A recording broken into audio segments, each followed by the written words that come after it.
The shower hissed in the background, steam curling under the bathroom door. I sat on the edge of her bed, her phone heavy in my hand. The lock screen had lit up with a notification when she ran to grab her towel. Just one message.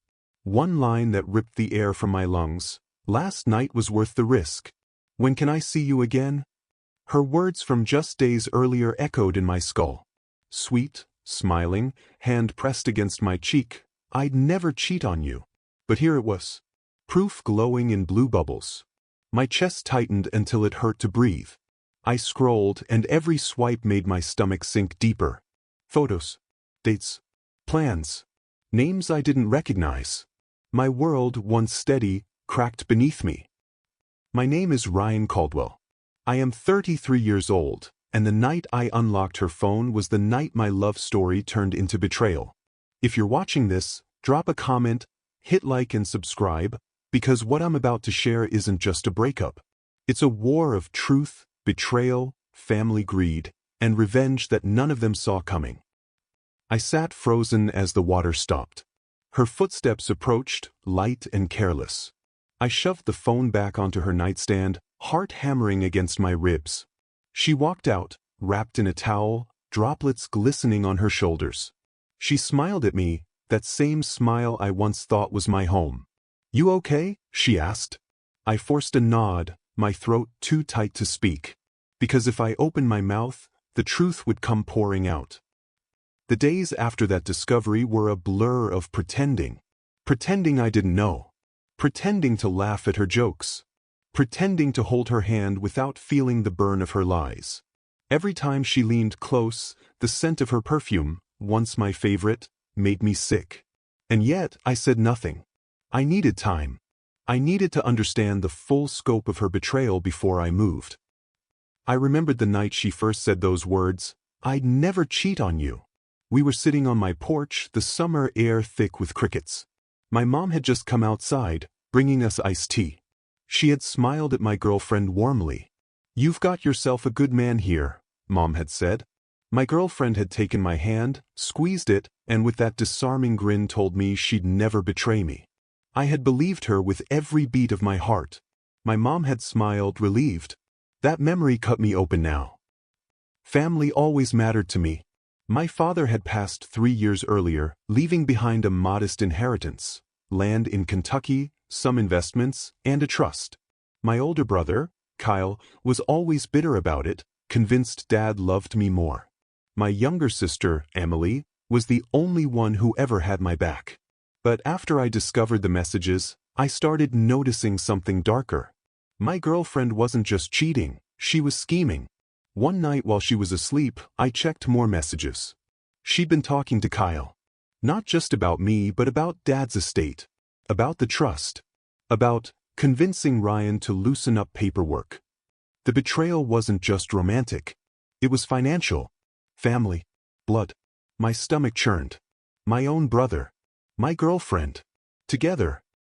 The next Sunday, my mom invited us all over for dinner. I walked in with her at my side, every smile I gave forced. Kyle was already there, leaning against the counter, beer in hand. He smirked at me, eyes glinting. My girlfriend brushed past me to greet him, her hand lingering on his arm too long. Emily noticed. Her eyes flicked from them to me, her brow furrowing. She mouthed silently, "What's going on?" I shook my head, silently begging her not to push. Not yet. Dinner was torture. My mom tried to talk about her garden, her church, the weather. Kyle and my girlfriend exchanged glances across the table. My fork scraped against my plate, my hands shaking. Emily kicked me under the table. When I looked up, she gave me the tiniest nod. She knew something was wrong. She'd wait for me to tell her. At least one person in my family still felt like safety. That night, lying beside her in bed, I stared at the ceiling while she scrolled her phone. She laughed quietly at something on the screen. My jaw tightened. I turned to face her, searching for the courage to ask, to confront. But then I thought of Kyle, of the trust, of how much more was at stake than just heartbreak. I rolled over, silent. My revenge needed patience. The more I watched, the more cracks appeared in her mask. She started coming home late, Excuses flimsy. She dressed differently, more carefully, like every outing was a performance. She grew careless with her lies, forgetting details, stumbling over her own alibis. One night, I heard her in the kitchen whispering on the phone. I crept to the doorway, my bare feet silent on the hardwood. I told him he has to consider moving assets. His mom can't keep holding everything. Trust me, Kyle, it's working. My blood ran cold. She wasn't just betraying me. She was conspiring with my brother to bleed my family dry. I backed away quietly, heart hammering, retreating into the shadows of the hallway. I gripped the railing so tightly my knuckles went white. Every part of me screamed to storm into that kitchen, to expose her lies right then and there. But I didn't. Because revenge isn't rage. It's precision. In the weeks that followed, I quietly met with my lawyer. We drafted protections, updated documents, sealed cracks in the trust. Emily joined me, fierce as ever, swearing she'd stand by me no matter what storm came. You can't let them win, she told me, her hand gripping mine. Dad left this for you, for us.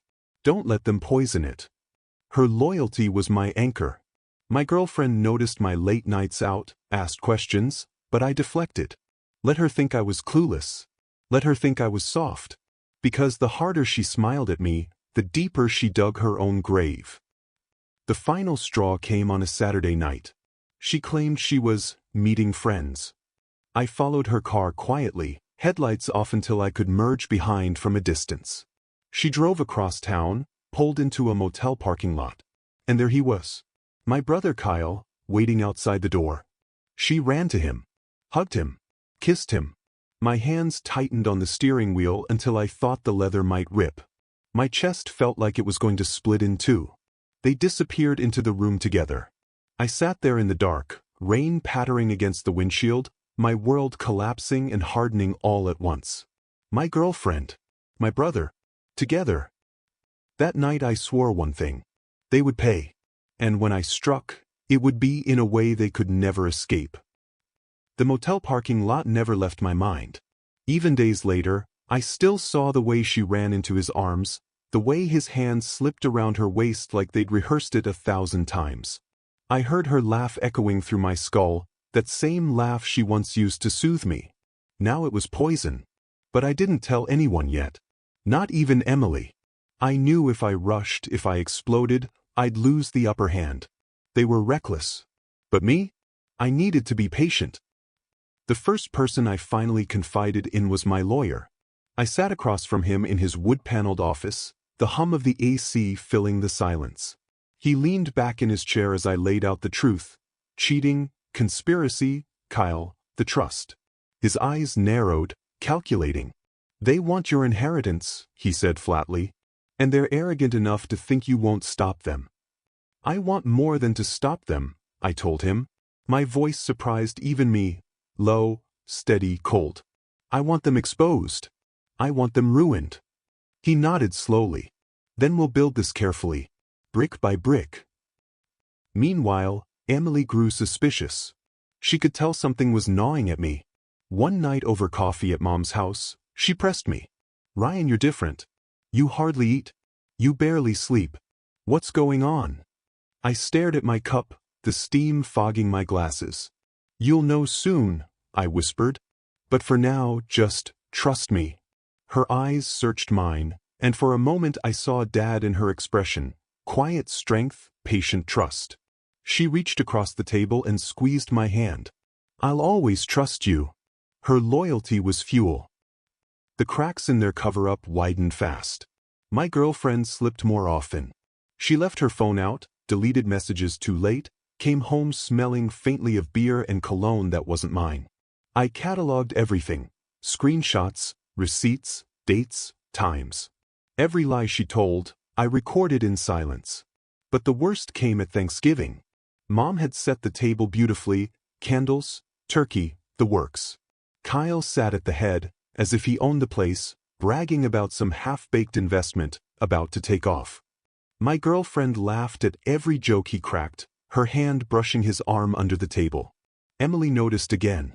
I saw her jaw clench, her fork stabbing her mashed potatoes like she wanted it to be his throat. And then, as Mom cleared the plates, my girlfriend leaned in toward Kyle and whispered, thinking no one could hear, "It'll all be ours soon." My heart stopped. Emily's eyes widened. She'd heard it too. That night, she called me the second she got home. "Ryan, I don't know what game they're playing, but I swear, I'll burn the whole house down before I let them touch Dad's legacy." I smiled grimly. "You won't need to. I've already set the match." I began to move. Quietly. Deliberately.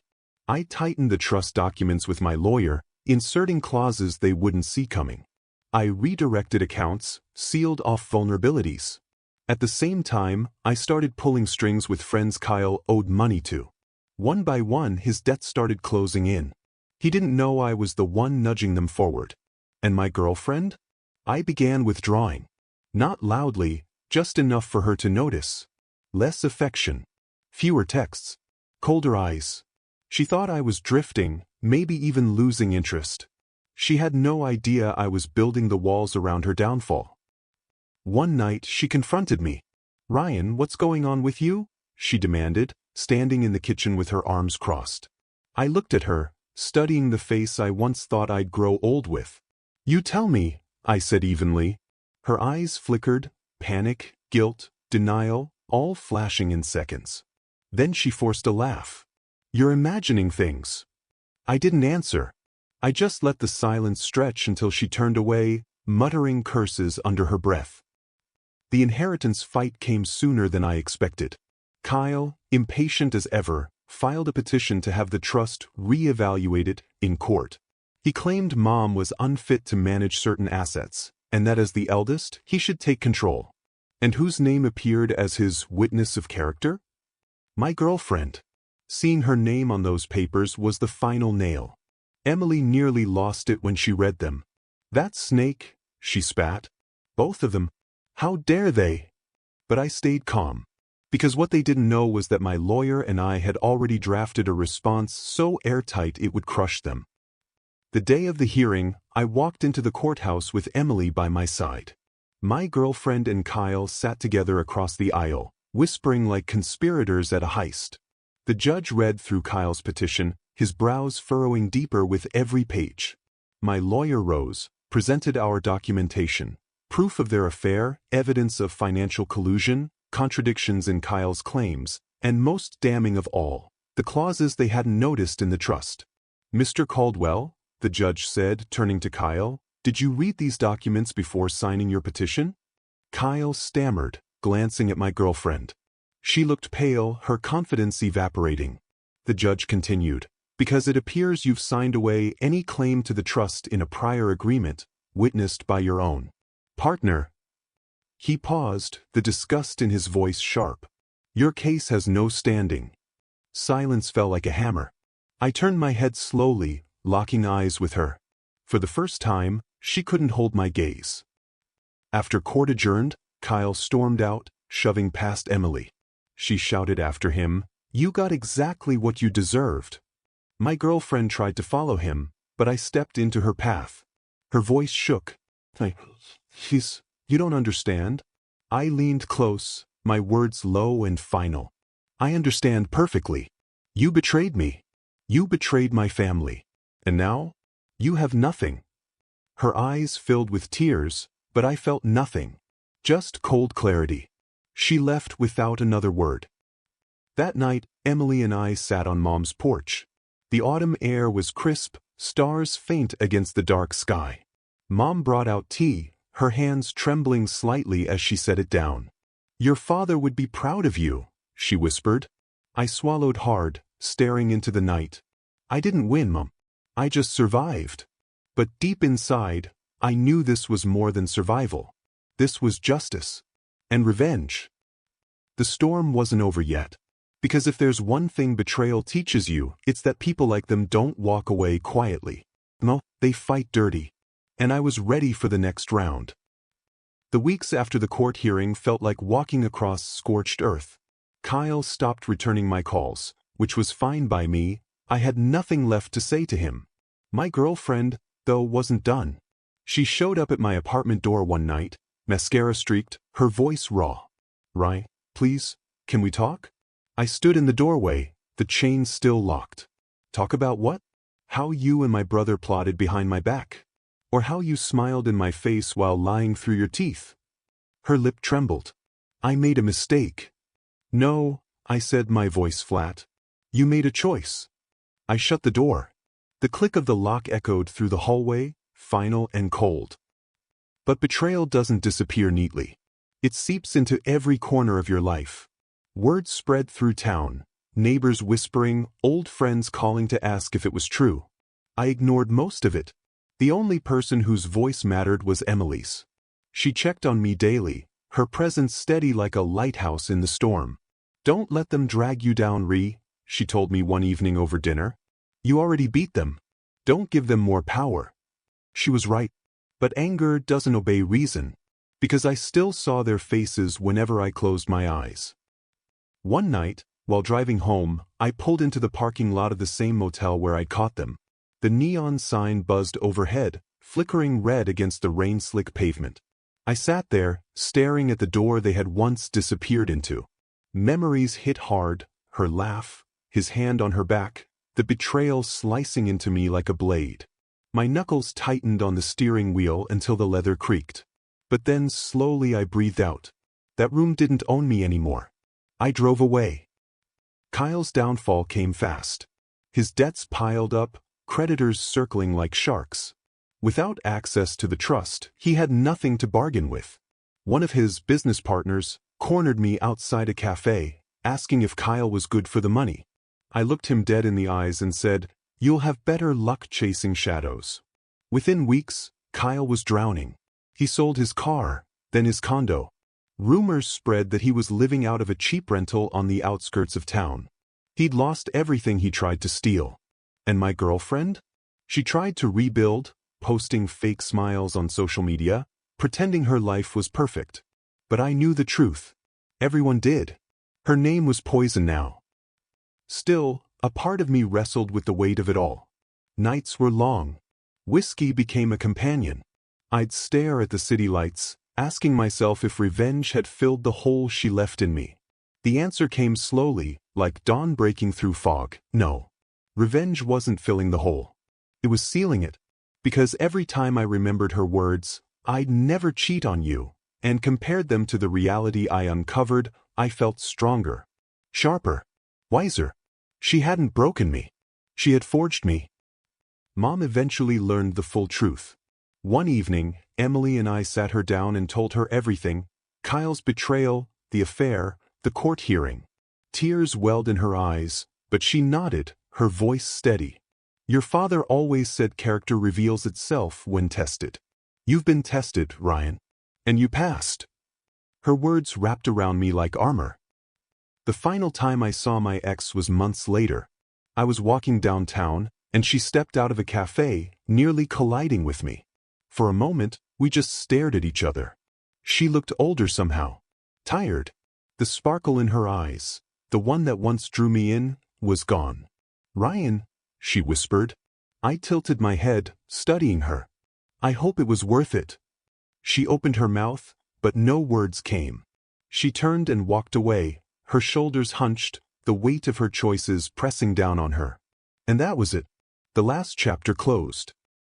Life didn't snap back to normal. But slowly, it began to rebuild. Emily and I started managing Dad's land together, renting part of it to farmers. It felt good, honest, like we were honoring his legacy the way he intended. Some nights, I'd sit on the porch with Mom, the crickets singing, the sky wide and endless. She'd hand me a glass of tea, the same way she had that night years ago when my girlfriend promised me loyalty. Only this time, I wasn't naive. I'd lost love, but I'd gained clarity. If you've listened this far, know this: betrayal will scar you. It'll make you question everything: your worth, your judgment, your future. But scars aren't just reminders of pain. They're proof you survived. She thought she destroyed me. But the truth is, she built me into someone she could never break again. Have you ever faced betrayal? Share your story in the comments, and don't forget to subscribe. Because if there's one lesson I carry now, it's this: Truth always crushes the lie.